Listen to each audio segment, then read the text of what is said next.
Double feature. I changed my clothes to make it appear as if this is not the same day. I'm making 2 videos in one day, but I am. All right, this is all an act. Somebody commented that. Mr. Agent Smith, he commented that there's no way that you can be making videos and not be acting a little bit. And he's right about that. I mean, that goes for just being around people. You're gonna act differently when observed versus not observed. So yes, this is an act. Most of it, okay? But regardless, we got to get to the Q&A. Also, yeah, I do smoke a pipe. You know, I never do that outside of videos. I do it purely for clicks. No, it's not true. Okay, so DRMB Classics. Now this is a good question. Asks how to be your quote unquote authentic self amidst herd morality. Very good question. Now, I'm a Christian, so according to Nietzsche's view on things, you know, I'm part of the herd. So picture this as, now I'm sure that you watching this, you're like one of those hawks that eats the little lambs in Thus Spoke Zarathustra, I think. So I'm a lamb talking to the eagle, or to the hawk, all right? So keep that in mind. But here's the deal. How to be authentic amongst herd morality, to be your authentic self. I think it should be pretty easy, especially if you're an Ubermensch, because you don't think about the herd. Why would you? They're sheep. You're an eagle. You eat the sheep. But for real though, in a practical sense, you're around herd morality. I don't know if there's a way to escape being around a quote unquote herd dynamic. These things kind of naturally just form because we, as humans, need to have hierarchies. These things naturally happen. You can observe this amongst animals. There's the alphas and the betas, and we've sort of applied this, and it's become a big meme. You know, I'm a Sigma personally, but which means I'm an Ubermensch. But like Nietzsche. So here's the deal. There's no real getting away from some sort of dynamic. And you've probably, if you're like me, experienced being your authentic self, and your authentic self doesn't jive with everybody else. And then you get hurt by that. You know, it sucks. It really does suck when just being yourself ends up nobody liking you. So when this happens and you have some kind of wit about you and you're kind of smart, what you'll probably end up doing, or at least if you're on the Midler curve, what you'll do is you'll say, you know what? The reason they kicked me out of their group and they really didn't like me is because I'm so much smarter than them, and they're just down there on the herd, in the herd. They couldn't put up with my genius, right? So they're stupid, I'm smart. That's why. Okay, so maybe that's where you're at. So if being your authentic self amongst the herd causes you to be extricated, I don't know if that's the right word, to be thrown out, there's a couple things you can do. You can question. Well, here's the easiest thing you can do. Okay, say, okay, well, they didn't like me. I'll go find somebody that does, and then go do that. I think that's the best option. Or what you can do, and I know that's hard. Okay, that's an easy thing to just say. But the other thing you can do is question whether authenticity is the highest virtue. Okay? Because you can be authentically a piece of shit. You can be authentically awful. Okay, so question yourself a little bit on if your authenticity is really a good thing. If you authentically say, well, I think we should kill all black people because they're lesser evolved humans and we need to exterminate them because they do stuff that I don't like and I don't like them in general, then question whether or not that if authentically thinking that is such a good thing. Or whether authentically thinking that we should kill all gay people or fill in the blank with any X group of people, we need to do something bad to them. And I authentically think this. Is this a virtue? Or I authentically like to eat my own vomit, and I authentically like to, lick my own butthole. I'm getting crude. I'm being very crude right now, I know.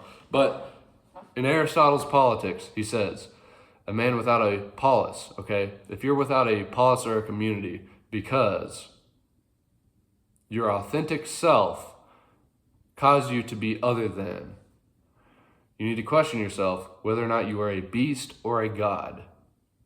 Now, in this example, I've pretty much set it up as whoever's asking this question. I don't know. I'm not saying that about you. But some people, I know, I'm actually talking more to myself because I've thought this in the past. Where it's like, well, I'm just so much smarter than them. I must be a god. No, you're not. You're a piece of shit, probably. Okay? You're a beast. Maybe that's why you don't fit in with the herd.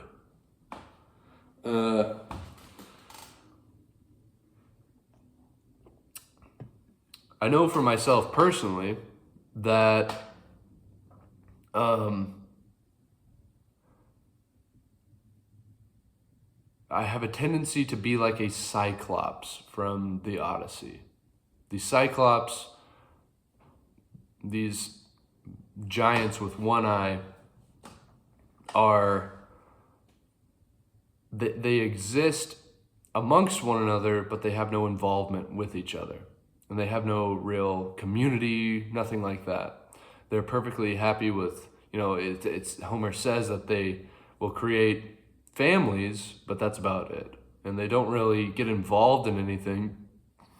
They're not even involved with the gods. They don't respect the gods. Especially not Zeus. They're sort of a lesser creature. Okay, I assume this is where Aristotle is going to be taking some of these cues, is because Aristotle obviously knows Homer and has read about the Cyclopses, or the Cyclops, however you say the plural version of that. So, my instinct is to be completely by myself and literally, and don't care about anybody.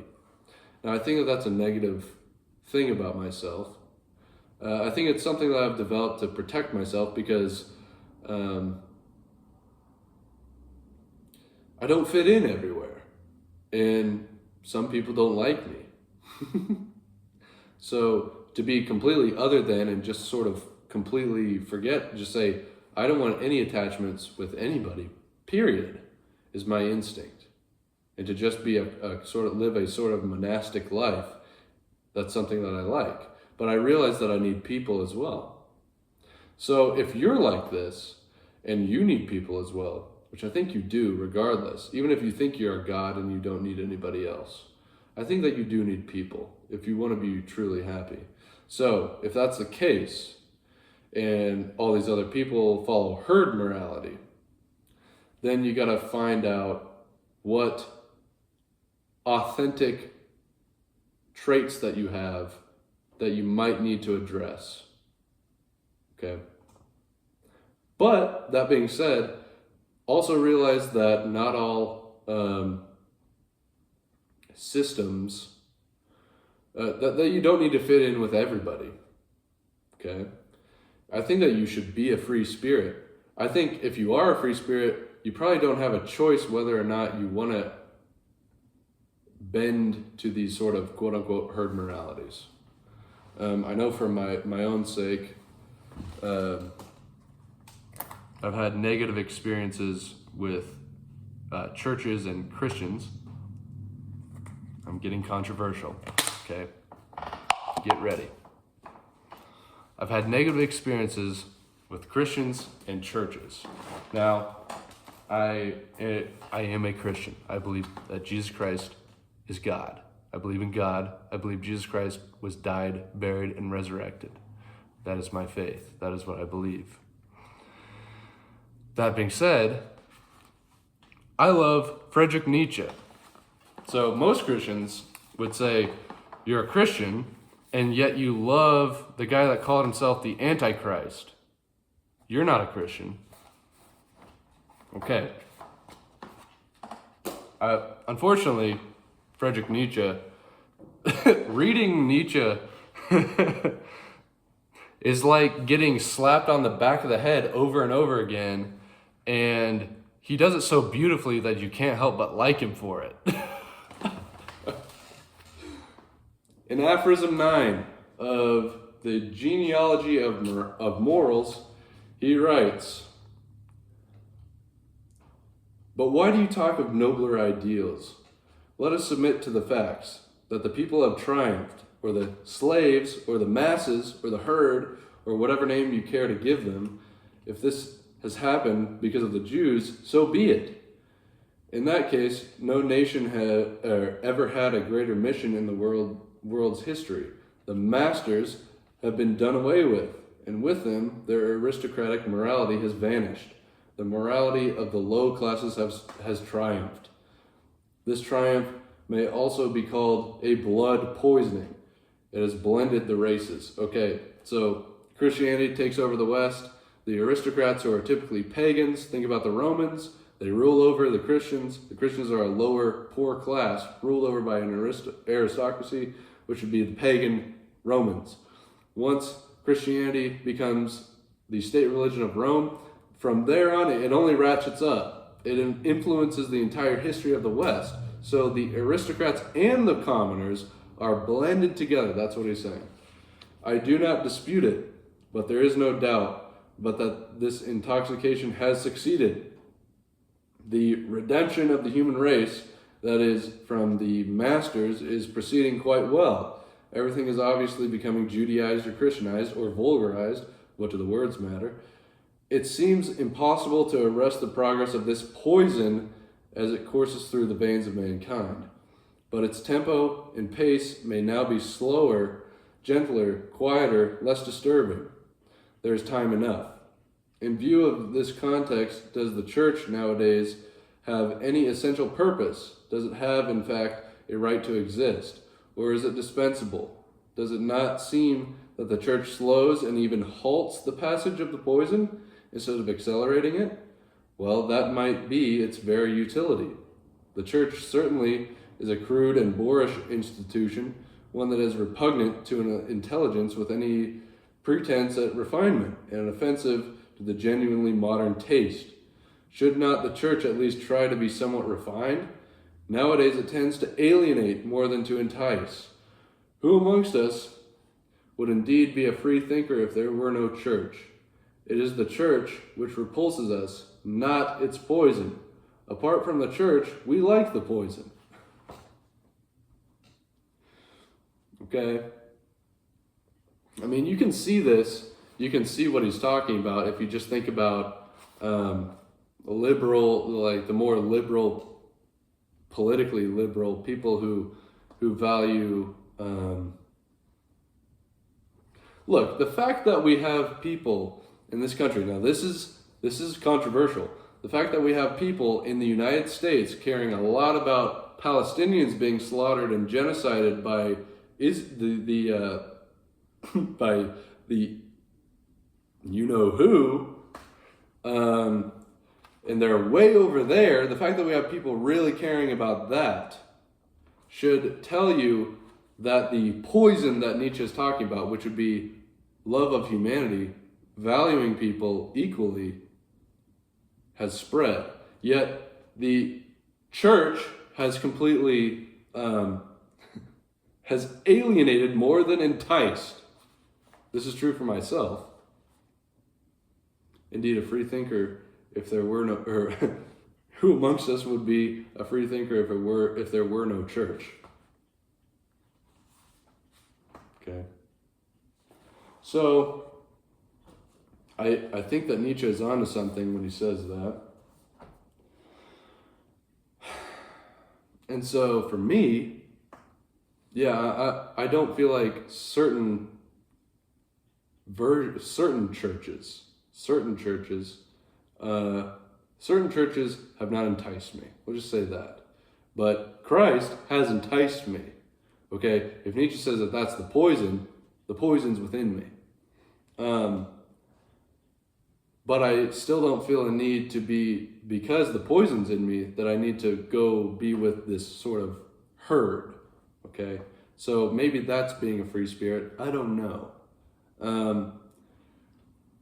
Maybe that's being authentically who I am amongst the herd, if you want to call it that. But that's a rant and a half. That's quite a bit of personal information that I'm spilling there a little bit. So I guess my general advice to you would be yourself, keep the things about you that people respond to. Don't try to completely adapt to something because you think that heteronomously, okay? Don't adapt to something completely hetero other than nomos, rule, law. Don't be ruled over by outside circumstances. If you genuinely align with these things, I would say you can go along with them. But that's the authenticity part. But then, again, this is such a tough question. I don't have like a soundbite answer to this necessarily. This is tough. I'm trying though. Try not to be authentically awful. And I would recommend that you have a polis, even if you think you're a god, because you're not. Newsflash. If you really were an Übermensch, if you really were the new philosophers like Nietzsche's talking about in Beyond Good and Evil, if you were an Übermensch, you'd be somebody like Napoleon. Chances are that's not what you're like. That's where it's like when he's talking about you creating your own values, things like that. Say if you're really genuinely influential, maybe you could convince people when they take a poop, typically you wipe from the back and you go this way. Maybe you could convince them that you go from the front and then you go that way. That would be a test of whether or not you can create values. Your influence, right? But as we've seen throughout history, you can have completely negative influences. You can be a completely negative person and influence people in completely negative ways. Now that's my own bias talking. I'm sure that I could take anybody. I'd say, I didn't really like the influence Stalin had. I didn't really like what he did. And then you could have people that say, well, he was actually a good guy. All right, moving on. This is a brainlet take. This is stupid. Orange Monster asks, do you have trouble reading ancients because you envy their lives? No, I don't have trouble reading ancients. I like reading ancients quite a bit because I envy their lives in some ways. Reading about Odysseus, I find a lot of things that I totally, really, really like. Odysseus is in a lot of ways, for a man, what I'd like to be. Capable in all things.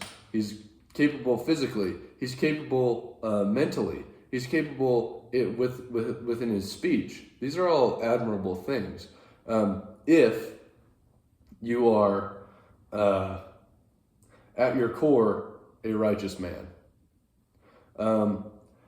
Now, there's all kinds of mistakes that Odysseus makes, that I don't want to emulate, such as killing a child, okay, or massacring a city full of innocent people because they wanted some food. I don't want to emulate that.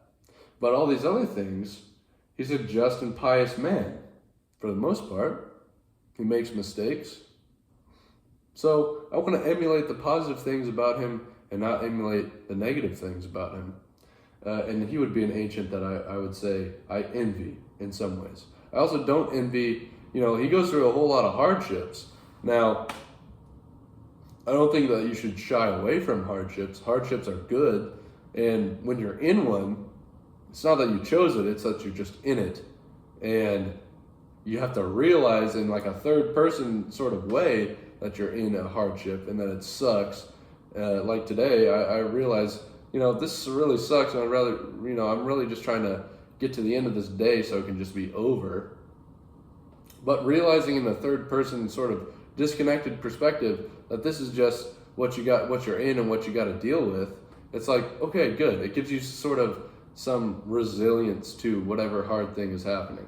And then also having a gallows humor, like I was just talking about in my previous video, that Odysseus has when he is sort of making this bed of sticks that he's going to sleep on after he just spent like hours beating the water, swimming, and clinging to rocks and getting his skin torn off of his hands because of the waves crashing against him and pulling him away.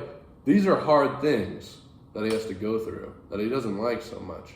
And of course, I don't really want those things, but these are sort of things that hardships in your life will harden you and make you more resilient, and they give you life experience. So that's positive. Which leads me into, I guess, one more thing. The next question is, am I an optimist? But real quick, to finish this question up, real ancients, okay, Odysseus may or may not be a fictitious character. Certainly what Homer wrote about him was probably fictitious, all right? But real ancient life had a lot of discomforts that us moderns would not be too happy with, okay? I mean, such as disease, right? Back then, if you have a problem with your pancreas,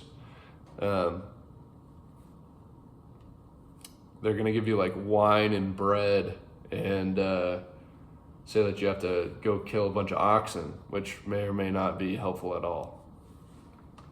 So healthcare is nice. Modern natural science is a development, I think. Okay. These are nice things to have. Medicine. Am I an optimist? I try to be. I think,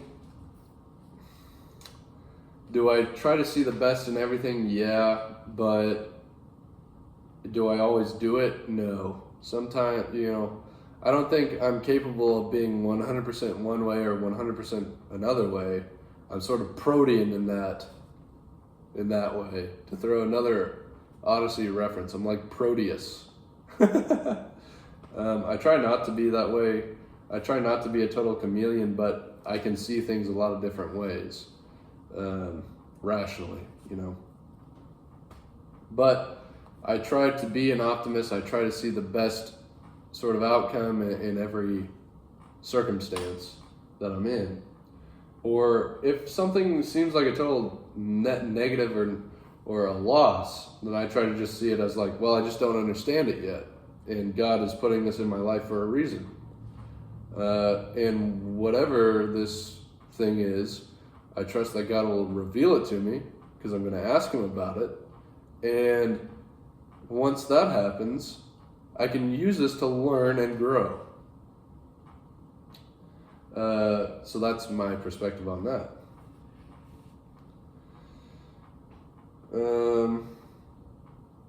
Cooked R, how to let go life in 20s, how many cigs a day? 0 cigs a day, a Zen a day keeps the cigs away. I'm only smoking cigs with my brother because he loves cigs. How to let go. There's a lot of things to let go of in your 20s, and I'm only 3 years in. So I'm sure there's going to be a whole lot more things to let go of. As I was saying earlier in the video, I think I'm prone to letting go of things maybe too easily. And I'm trying to get better about that, but knowing when to let go of things and when not to let go of them can be tough. But letting go in your 20s, I'm only 3 years in, so let's start with the 3 you're in letting go of your 20s. Says, firstly, letting go of people. All right. The most obvious one is, well, you're going to start off with friends. Say, in like your high school friends, chances are you're going to have to let go of them. Say you had a group of friends that had a sort of herd dynamic, and eventually you're going to probably grow out of them. And realize that when you do that, people are going to kind of push you away. And these people that you've grown up with, these people that you've been around for so long and you thought that this would never end, turns out was all too finite and all too changeable. And so you have to let go of them because you're just not who you used to be. So you need to let go of these people and realize that you brushed up against them on your way down this sort of metaphorical river of life. Say you're a leaf and other leaves brush up against each other, but then some leaves get caught up on logs or a rock or something, okay, and you're gonna keep going. But that's just the fact of life, is that these things happen and you gotta let go of them. And what you have is the good memories, the good times with these people, the good experiences, the good things that you learned from them. And you need to try not to just get bent out of shape from them. Talking to myself here too, all right? I've been hurt by these things in the past. It's never fun to have to do that. But that would be my perspective on that. The next thing, your ex. Say you get in a relationship with somebody, you think, this person, I want to be with them forever. They're amazing. Every relationship has an expiration date, regardless of whether that be from circumstance like a breakup or a divorce or death. Every relationship has an expiration date, as the Sultan, George Bruno, would say. This is true. Every relationship has an expiration date. Somebody's at my door. Gotta go. Bye-bye.